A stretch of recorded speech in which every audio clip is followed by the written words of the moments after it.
Nós queríamos compartilhar com você a palavra de Deus nessa noite sobre algo que é talvez a doença mais presente no nosso mundo de hoje, a ansiedade. Eu não vou nem perguntar se alguém aqui nunca sentiu ansiedade diante de alguma situação.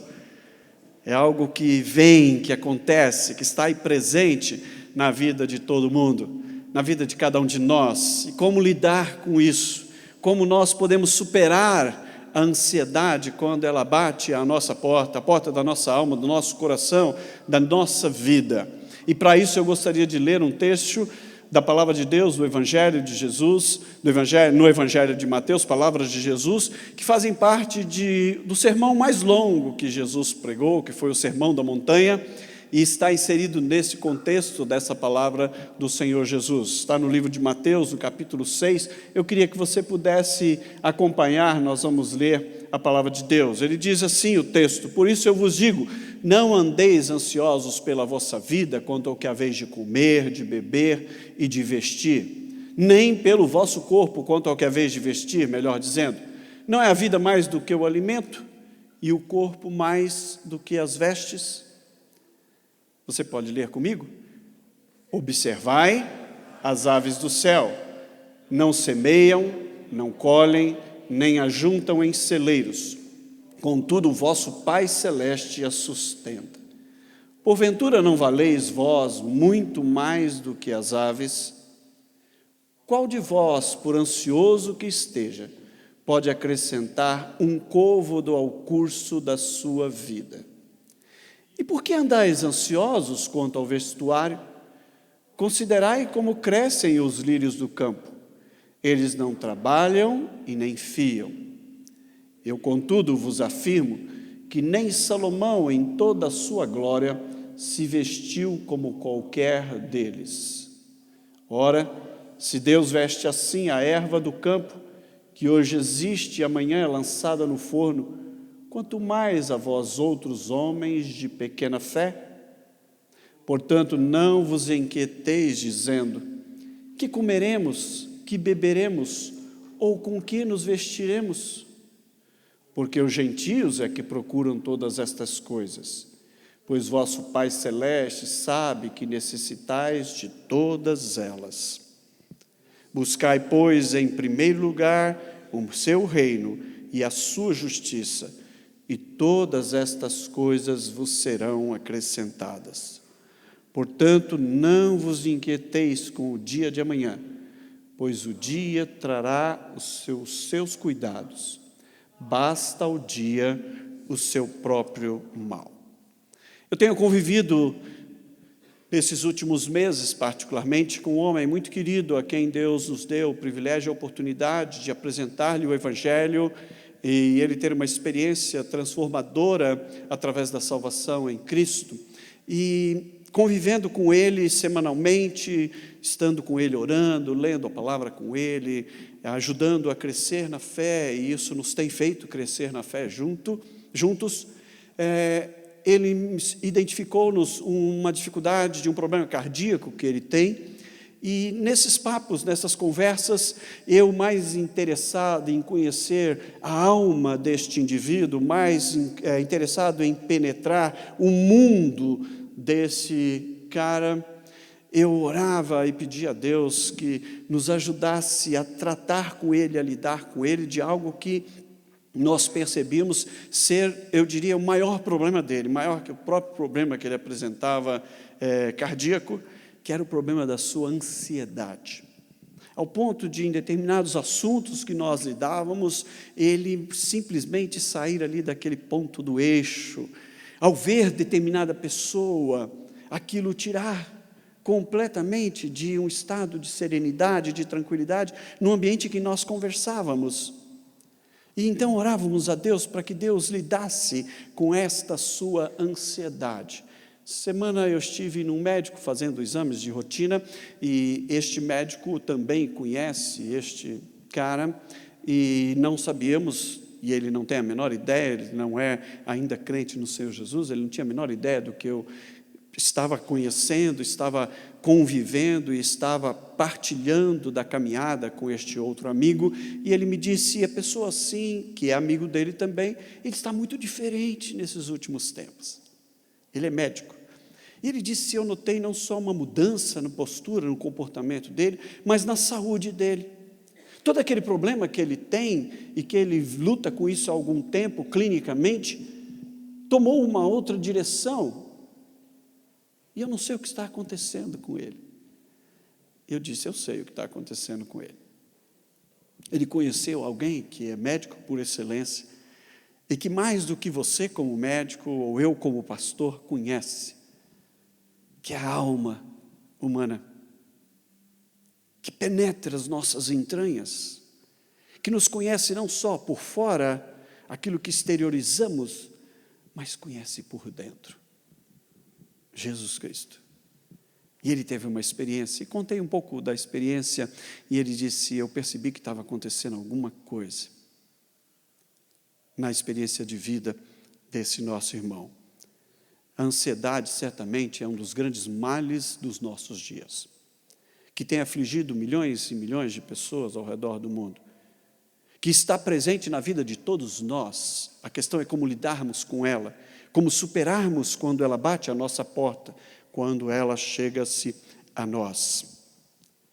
Uma revista americana de psicologia nos dá, segundo esta revista, 12 indicações ou indicadores de preocupações que podem nos colocar diante desses sintomas ou dessas posturas sintomáticas que podem ser traduzidas na ansiedade. Do tipo: você tem a tendência de remoer e remoer um problema. Outro: você se irrita facilmente com coisas pequenas. Ainda, você se sente inseguro em relação ao futuro. Uma quarta percepção: você se sente desconectado de Deus. Ainda, você é uma pessoa naturalmente crítica com você, com os outros. Você exibe sintomas físicos de preocupação constantes, tais como dores de cabeça, dores nas costas, enxaqueca. Ainda, uma sétima percepção: você tem uma dificuldade enorme em lidar com as suas derrotas, com os seus fracassos.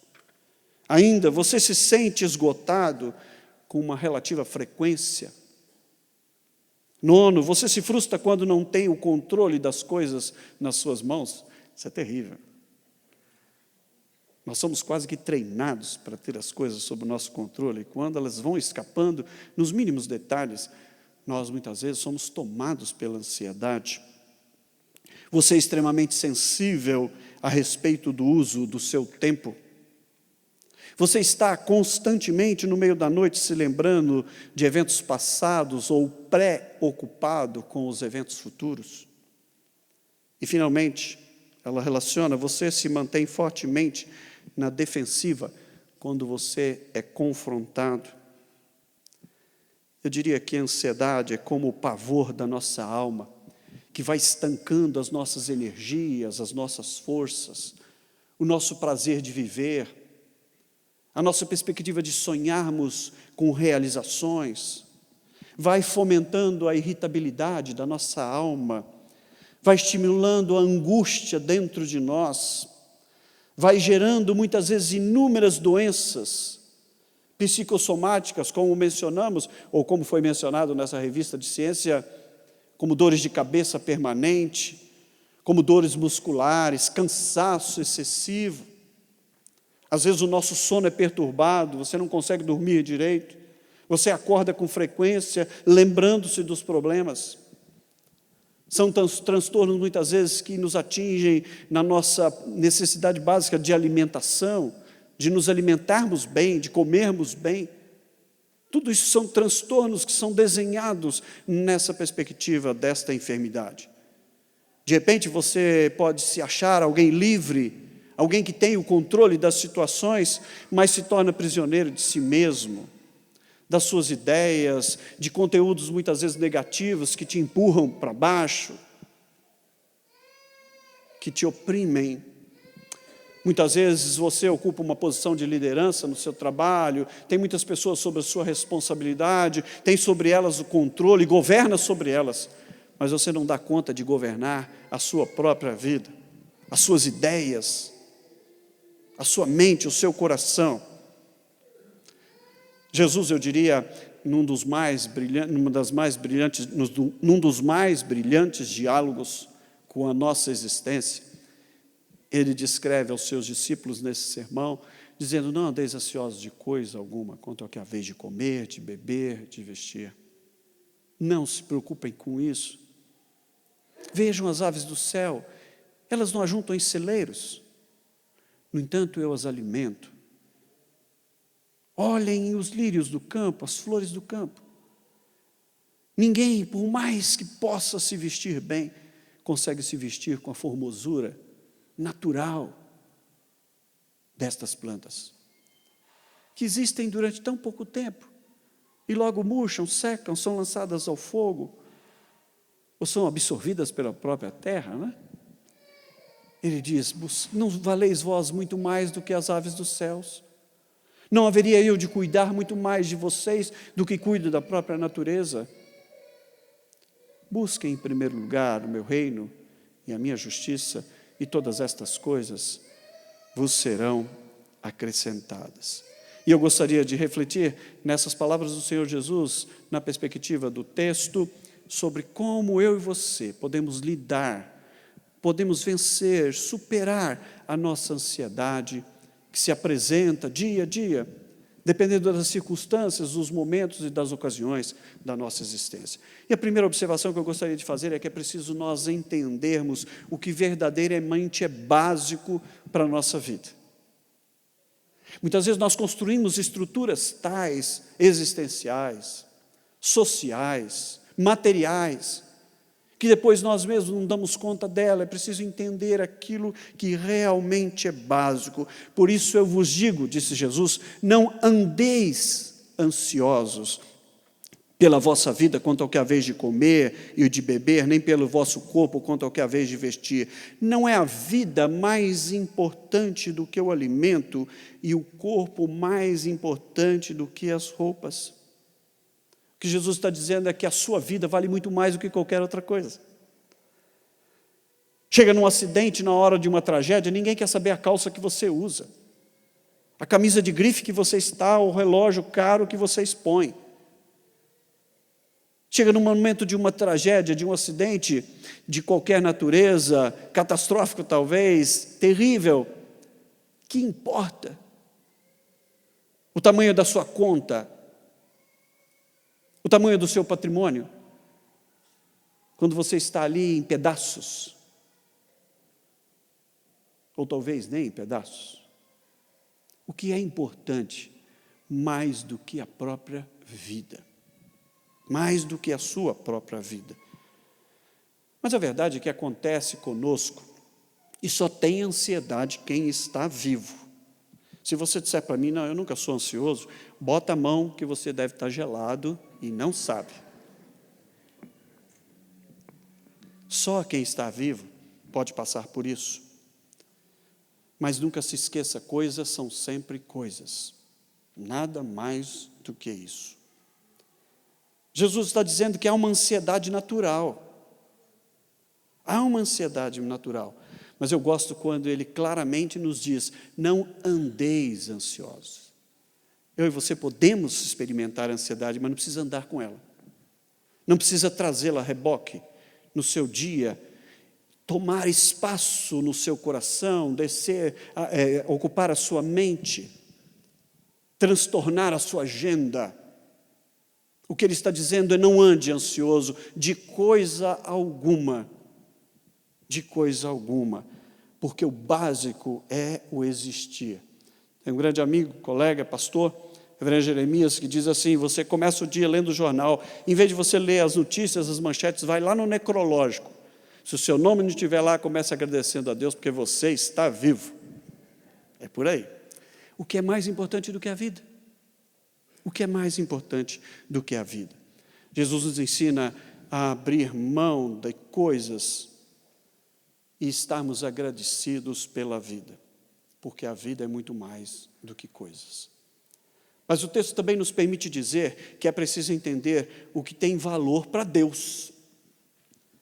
Se a nossa vida é importante, e é o mais importante de tudo, o que é que tem valor para Deus? Então ele nos diz: observai as aves dos céus, elas não semeiam, não colhem, nem ajuntam em celeiros, contudo vosso Pai Celeste as alimenta, as sustenta. E aí então ele diz: porventura não valeis vós muito mais do que as aves do céu? Você já imaginou quantas aves existem? Voam, habitam este nosso planeta, a natureza. Ele se preocupa com elas, em alimentá-las. E ele diz: você não percebe isso? Você não percebe na perspectiva com que eu te criei, a minha imagem, a sua semelhança? Você não percebe, conforme está registrado na minha palavra, que o seu nome, particularmente o seu nome, está escrito na palma das minhas mãos? E todos os seus dias estão nela contados. Você não percebe que você vale muito mais do que estas aves do céu que eu alimento todos os dias? O que é importante para Deus, senão a sua vida? Você pensa que as aves podem valer muito mais do que seres humanos? Foi essa a lição que Deus deu a Jonas. Vocês se lembram do profeta? Quando Deus o manda pregar em Nínive, ele foge, e Deus o traz de volta e o coloca no lugar. Ele prega para Nínive, doido para aquele povo não entender, não escutar, não se arrepender, e todo mundo se converte. Aí ele sobe, depois de pregar, e fica no alto de um monte, onde ele podia observar toda a cidade, louco para Deus fulminar aqueles caras, e eles se arrependem e se convertem a Deus. E aí ele começa um diálogo que eu e você muitas vezes temos com Deus, diante das nossas lutas, da nossa falta de compreensão, da perspectiva do próprio amor de Deus para conosco, para com o outro. E diz o texto bíblico, em determinado momento, já no final do texto de Jonas, de que Deus faz nascer um pequeno arbusto, uma pequena árvore, uma planta, enfim, que tinha uma folha grande. E quando o sol nasce, que se torna forte, aquela planta cobre e o protege. E ele se alegra porque Deus fez aquilo. E aí depois Deus faz aquela planta murchar, vem um verme e come aquela planta e ele fica irritado. Como que o senhor fez isso com a planta? Onde o senhor está com a cabeça? Como assim? Ele diz: Jonas, você está preocupado com a planta que eu plantei, que eu fiz brotar, fiz crescer e também destruí. Você está preocupado com a planta e não há de se apiedar daquele povo para o qual você pregou? Olha só onde estavam os valores. O que tem valor para Deus é a sua vida, e você é único para o Senhor Deus. Ele se importa com você. Individualmente, particularmente, somos únicos aos olhos de Deus. E é preciso entender o que tem valor para Deus. Pessoas valem mais do que coisas. Você é único e especial para Deus. O que tem valor para Deus é a sua vida. É a sua vida. Mas além disso, para vencermos a ansiedade, é preciso entender que essa ansiedade é absolutamente, inteiramente improdutiva. É isso que Jesus diz no verso 27. Quem pode, por mais sábio, por mais entendido que seja, por mais que se preocupe com as coisas, quem pode acrescentar 1 hora sequer à sua vida? 1 minuto sequer à sua existência? Quem pode? Quem pode?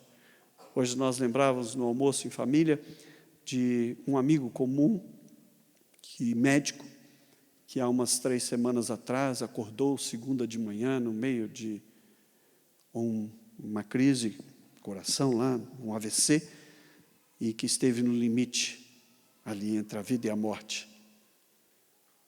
E eu o fui visitar, e ele em prantos dizia: Deus me deu uma segunda chance, eu sei o que eu estou falando, porque eu conheço e sei o que eu passei, que eu tive.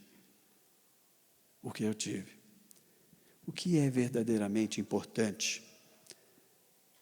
Não há nada que eu e você possamos fazer diante da ansiedade, senão deixá-la diante do Senhor, porque ela é absolutamente improdutiva. Eu não posso acrescentar um minuto sequer à minha própria existência. Às vezes eu falo com as pessoas diante das suas ansiedades, eu durmo muito bem, falei isso hoje de manhã, inclusive, durmo muito bem. Se tem uma coisa que não me faz perder sono, é preocupação. Porque se eu perder o sono e resolvesse, eu falo para as pessoas, olha, a pessoa me diz, pastor, eu não ando dormindo, não consigo dormir. Eu falei, se resolver, eu vou para a sua casa com você, a gente passa a noite acordado, porque de manhã vai estar resolvido. Mas não acontece isso. Às vezes você e eu, diante das preocupações, a gente diz assim, eu vou ver se eu consigo dormir. Não, é o contrário. Você devia dizer para você, eu vou ver se eu consigo não dormir, porque dormir é natural. Você tem horas para que fique acordado e horas que você deve dormir. Ninguém consegue ficar sem dormir permanentemente. Às vezes, diante de necessidades, você até avança nesses horários, mas ninguém consegue. Ninguém consegue. Então você devia dizer, eu vou ver se eu consigo ficar acordado. Não, eu vou ver se eu consigo dormir. Dormir é natural. Eu gosto da expressão do salmista quando ele diz, eu me deito e logo pego no sono, porque só tu, ó Deus, me fazes repousar tranquilo. Eu quero fazer um desafio a você. Você perdeu o teu sono, cara, vai orar. Porque se não procede de Deus, procede do inimigo das nossas almas, ele vai se ferrar, porque você vai para a presença de Deus. Se é uma questão do seu coração, Deus vai lidar com o seu coração, com a sua ansiedade, com os seus medos. Coloque-se diante dele. Em tudo sejam conhecidas, foi o texto que nós lemos, diante de Deus, as nossas necessidades. Porque ele é um Deus que cuida de nós, se importa conosco. Sabe o que está se passando. Invista tempo, se alguém quiser te roubar esse tempo, do sono, do descanso. É bom saber que ele me faz repousar tranquilo. Na perspectiva de Deus, fé e diligência é que nos são exigidos para vivermos um dia a dia, sem estar extremamente ansiosos. George Miller, um grande evangelista, diz que a ansiedade começa onde termina a fé. E a fé genuína começa onde a ansiedade termina. E ainda, o começo da ansiedade é o fim da fé. E o princípio da verdadeira fé é o fim da ansiedade. Portanto, não vos inquieteis, disse Jesus, com o dia de amanhã, pois o amanhã trará os seus cuidados. Basta lidar com o mal, com as lutas, com a dificuldade, no dia que nós estamos. Quantas vezes eu e você nos preocupamos com coisas que sequer vão acontecer? Eu não estou dizendo de prudência, eu não estou dizendo de construirmos as coisas sentando para calcular, para observar, para ponderar, para fazer tudo com sabedoria. Peça a Deus, que a todos dá liberalmente, e a ninguém Ele nega sabedoria. Peça a Deus, mas peça antes de fazer. Não peça só depois que você já fez a besteira. Peça antes, para que Deus te dê a direção, para que Deus esteja te abençoando e conduzindo os seus passos. Faça este exercício permanentemente. Não sofra por aquilo que é intangível. O ser humano possui a maior riqueza da criação, que é a construção dos pensamentos. O animal irracional age por instinto. Nós temos a mais bela construção, por sermos feitos à imagem e semelhança de Deus, que é a construção dos nossos pensamentos. O incrível é que muitas vezes nós os usamos contra nós mesmos, envoltos em nossos medos, as nossas inseguranças, as nossas incertezas. E aí ele nos diz, quando você for fraco, eu serei a sua força. Não ande ansioso de coisa alguma.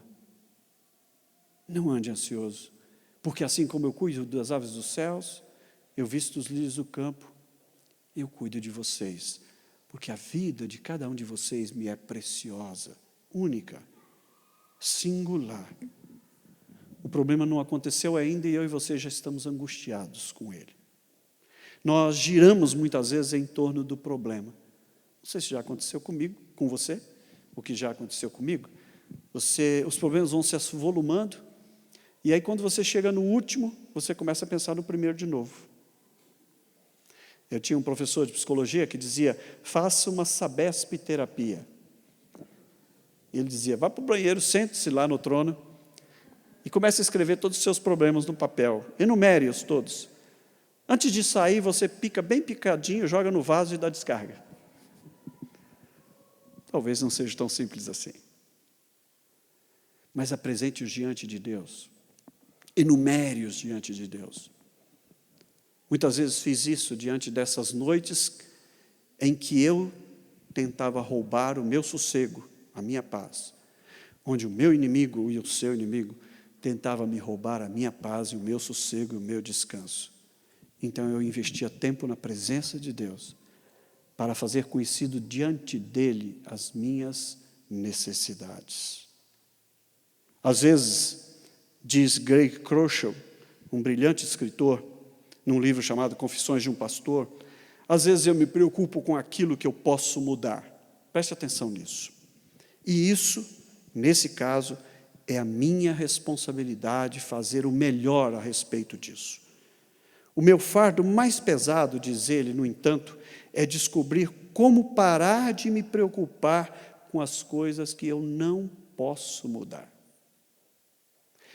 O que depender de você, faça. Mas aquilo que não depende de você, confie, entregue, ore, deixe diante do Senhor. Está pesado? Ele diz, traga diante de mim o seu fardo pesado. Tome do meu fardo, ele é leve. Pare de se matar. Ele já morreu por mim e por você.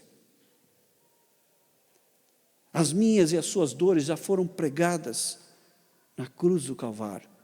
Pelas suas pisaduras, diz o texto do profeta Isaías, nós fomos sarados. Sabe por quê, meu querido? Porque a preocupação mantém você distante do que o Senhor tem de melhor para a sua vida. Por isso, mantenha longe da sua mente aquele e se não acontecer isso, e se não for assim. Isso alimenta na sua alma o medo. Eu me lembro de ter conhecido um casal muito querido de Curitiba que tinha um lar para pessoas idosas e acolhia jovens e adolescentes também. E depois de 87 anos ali de trabalho já, bastante velhos, bastante idosos, eu conversando com eles, a esposa me disse, sabe que eu gostaria apenas de ter a certeza, alguma coisa que me garanta que este projeto vai continuar, porque eu sei que está chegando o meu tempo. Eu disse para ela, sabe o que é a sua e a minha garantia? É o mesmo que trouxe até hoje este projeto aqui, que o manteve de pé. O que é a minha e a sua garantia, senão a presença de Deus nas nossas vidas? A bênção do Senhor sobre nós, o cuidado dEle, que se estabelece a cada dia e a cada manhã. E Deus é quem vai usar o tempo a nosso favor. Ele é Senhor do tempo. Porque se Ele veste a erva do campo, que hoje existe e amanhã é lançada fora, quanto mais a mim e a você, gente de pequena fé. Você e eu sabemos que o tempo passa muito rapidamente. Muitas vezes nas pressões do dia a dia, a nossa agenda, o nosso tempo, o relógio vai nos engolindo. Será que ainda vai dar tempo? O que Jesus nos ensina é que o tempo nunca é pouco demais para que Ele possa agir a nosso favor, trazer-nos a sua resposta, abençoar a nossa vida e nos levar a bom termo. Portanto, não vos inquieteis, dizendo com o que comeremos, o que beberemos. o Senhor haverá de cuidar de nós. Toda preocupação transformada em ansiedade tem uma natureza pagã, meu irmão, não procede de Deus. Apresente diante de Deus, faça conhecida diante de Deus a sua ansiedade, porque Ele tem cuidado de nós. E eu termino dizendo que é preciso entender que o que Deus quer que busquemos e desejemos, acima de tudo, é o seu reino. É Ele mesmo. É tudo que Ele sonhou, desenhou, escreveu e quer fazer na minha história e na sua história, no seu reino. Buscai, pois, em primeiro lugar, o seu reino e a sua justiça, e todas as outras coisas te serão acrescentadas. Ou seja, enquanto nós buscamos Deus, Ele vai cuidar daquilo que é básico e que todos nós precisamos. É bom a gente entender o texto da palavra de Deus, que diz que todas estas coisas vos serão acrescentadas, nos remetem às coisas básicas. As coisas básicas. Tem muita gente que quer negociar com Deus no exercício da sua religiosidade, da sua espiritualidade, ou até mesmo da sua fé. Eu busco a Deus, Ele me dá tudo, materialmente falando. Ele está dizendo que Ele nos dá o básico. Paulo nos diz isso, em outras palavras, dizendo, se alguém tem o que comer e o que vestir, seja grato a Deus. Esse é o essencial. E eu e você sabemos que Deus tem nos dado muito mais, inclusive do que merecemos, do que merecemos. Ele não está dizendo, nesses bens materiais, que é o reconhecimento, a notoriedade, um alto salário, um carro do ano, uma casa de campo, na praia, enfim, coisas. Porque nós valemos muito mais do que coisas. Isso é essencial para Deus. Ele vai sempre nos garantir o pão nosso de cada dia.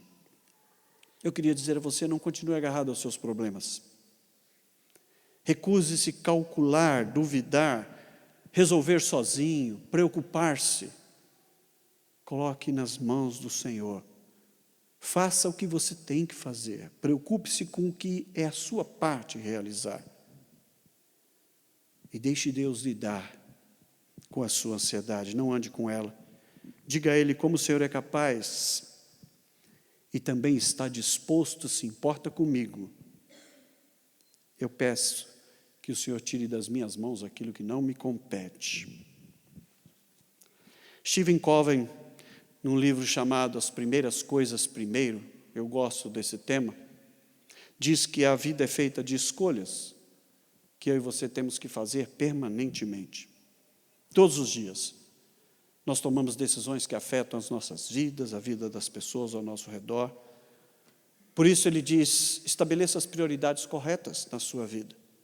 Deus, antes de todas as coisas, inclusive das pessoas, mas pessoas antes de coisas. Nunca perca essa dimensão. Devemos adorar a Deus, devemos amar as pessoas e devemos usar as coisas. Não inverta isso. Muitas vezes nós passamos a adorar coisas, adorar pessoas e nem se importar com Deus. Adore a Deus. Ame a Deus sobre todas as coisas. E todas as coisas serão amadas como devem ser amadas. Ame a Deus. Ame as pessoas. Use as coisas. Apenas use as coisas. Nós temos assistido muitas dores na existência humana pela inversão destas prioridades. Recuse-se a fazer do seu sucesso o santuário da sua vida, das coisas que você tem, o mais importante na sua existência. Mesmo correndo riscos de ser simplista, eu gostaria de oferecer a você uma palavra que eu diria vai completamente de encontro àquilo que o nosso mundo formula ou propõe. Está na carta de Pedro, na epístola de Pedro, e nos diz, eu rogo igualmente aos jovens, sejam submissos aos que são mais velhos, outrociem no trato de uns com os outros, cingindo-vos de humildade, porque Deus resiste ao soberbo, Contudo, aos humildes Ele concede a sua graça. Por isso, humilhai-vos, portanto, sobre a poderosa mão de Deus, para que Ele, em tempo oportuno, vos exalte, lançando sobre Ele toda a vossa ansiedade, porque Ele tem cuidado de vós. Isso é palavra de Deus. Eu e você podemos confiar.